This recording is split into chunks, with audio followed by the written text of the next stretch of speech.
আমাদের চারপাশে কোন মেয়েরা বেশি কষ্ট পায় জানেন? খারাপ নারীরা নয়, বরং যারা খুব ভালো নরম প্রকৃতির ওইসব নারীরা।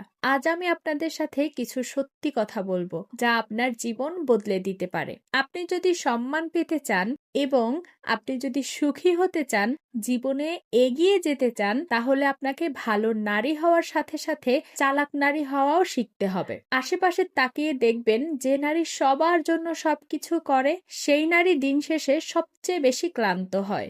যে নারী মনের মধ্যে কঠিন সব কষ্ট জমিয়ে রাখে, সেই নারী ভেতর থেকে সবার আগে ভেঙে পড়ে। আবার যে নারী সবসময় ভালো হতে চায়, তাকে সবাই সবচেয়ে বেশি ব্যবহার করে। এবার মুদ্রার ওই পার্টটা দেখা যাক। আরেক ধরনের নারীও আছেন, যারা কিনা বেশি কথা বলেন না, কিন্তু যখন কথা বলে সবাই তা মনোযোগ দিয়ে শোনে। সেই নারীটি বেশি কাঁদেনও না। সে কি করে জানেন? সে পরিস্থিতি বদলে দিতে জানে। সে কাউকে মাথায় তুলে রাখে না, তবুও সবাই তার কাছেই থাকতে চায় এবং তার মতো হতে চায়। চলুন এবার আপনাদের একটা গল্প শোনাই। এই গল্পটা আমাদের পরিচিত অনেকের সাথেই মিলে যাবে। মেয়েটির নাম কলি। সে এতটাই সহজ সরল ছিল যে অফিসের সবাই তাকে বোকা বলতো। অফিসের সবার চেয়ে বেশি কাজ ওই মেয়েটাই করত, কিন্তু সেই অনুযায়ী সম্মান পেত না। কোনো কলিগ তার কাছে সাহায্য চাইলে সে সাথে সাথেই সেই সাহায্যে হ্যাঁ বলে দিত।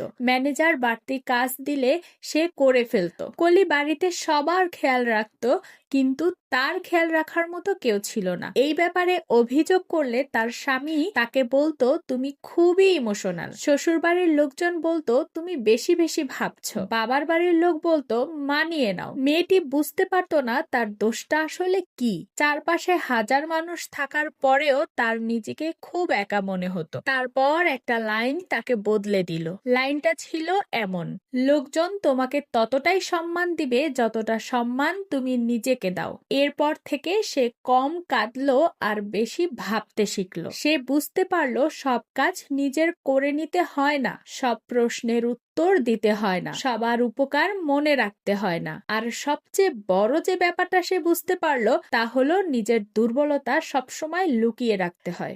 আর এখান থেকে শুরু হয় চালাক নারীর মস্তিষ্কের যাত্রা। চালাক নারী হওয়া মানে খারাপ নারী হওয়া না। চালাক নারী হওয়া মানে মিথ্যাবাদী নারী হওয়াও না। চালাক নারী মানে নিষ্ঠুর মনের নারী হওয়াও না। চালাক মানে হলো নিজেকে বোকা হতে না দেওয়া। এই দুনিয়া আবেগ দিয়ে চলে না, কথাটা তেতো হলেও সত্য। যে নারী এটা যত তাড়াতাড়ি বোঝে, সেই নারী তত তাড়াতাড়ি নিজেকে ভালোবাসতে শেখে। এখন আপনি নিজেকে প্রশ্ন করুন, কোন প্রকার নারীরা বেশি সুখী? যারা কথায় কথায় কাঁদে তারা বেশি সুখী, নাকি যারা সঠিক সময়ে চুপ থাকে এবং সময় মতো উত্তর দেয় তারা বেশি সুখী? কোন নারী বেশি সম্মান পাবে?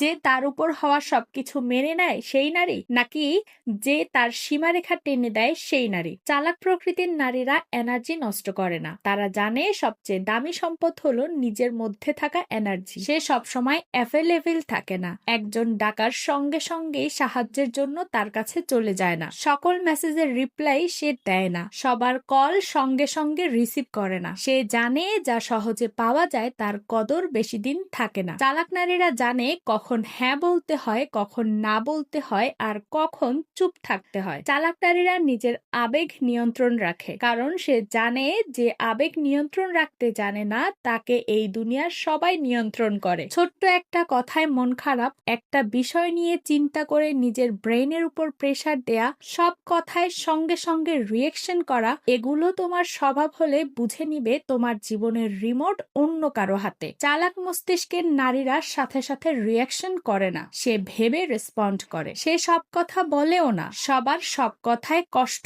সে পায় না, তার চোখের পানিও হিসেব করে পড়ে। চালাক প্রকৃতির নারীরা চুপ থাকে, ধৈর্য ধরে, সঠিক সময়ের অপেক্ষা করে এবং যথোপযুক্ত সময়ে উত্তর দেয়। চালাক নারী হতে হলে কে আপন মানুষ, কে সময় কাটানোর মানুষ, কে সুযোগ পেলে বদলে যাবে, এরকম মানুষের সাথে ভারসাম্য রাখে। সে মেনে নেয় কিছু মানুষ কখনো বদলায় না। চালাক প্রকৃতির নারীরা মেনে নেয় যে জীবনে কিছু মানুষ এসেছিল শিক্ষা দিতে, আর কিছু মানুষ এসেছিল কষ্ট দিয়ে আরো বেশি শক্ত বানাতে।